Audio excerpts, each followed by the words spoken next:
C'est le véritable choc de ce groupe A, Côte d'Ivoire-Nigeria, qui aura lieu demain du côté des BIMP. Les deux sélectionneurs étaient en conférence de presse ce mercredi. D'un côté, Jean-Louis Gasset qui a dit aux hommes des médias qu'il faudra rester dans la continuité du premier match, c'est-à-dire cette victoire face à la Guinée.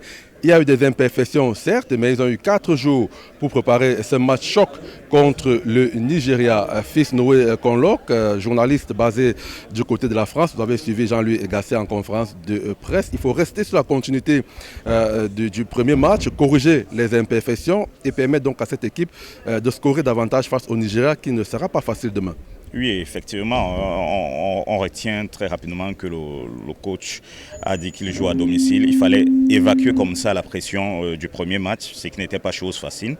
Il a dit lui-même, il a vu son groupe être détendu depuis lors, donc il se dit serein. Tout comme les joueurs le sont, il est en train de récupérer des blessés, notamment à l'heure qu'il pense qu'il pourra peut-être aligner. Donc pour moi, c'était tout à fait normal qu'il tienne ce type de communication. Je peux même dire que c'était de la sérénité quand on a écouté Jean-Pierre Gasset parler lors de cette sortie-là. Un groupe qui vit bien, a dit Marc-Alain Gradel, qui accompagnait Jean-Luc Gasset à cette conférence de presse. Je vous propose d'écouter une attitude du sélectionneur ivoirien. Nous, on a un collectif qui doit monter son niveau de jeu par rapport à notre premier match. On est au courant des individualités. On a essayé de travailler comme il faut. Et on va proposer un match intense au Nigeria.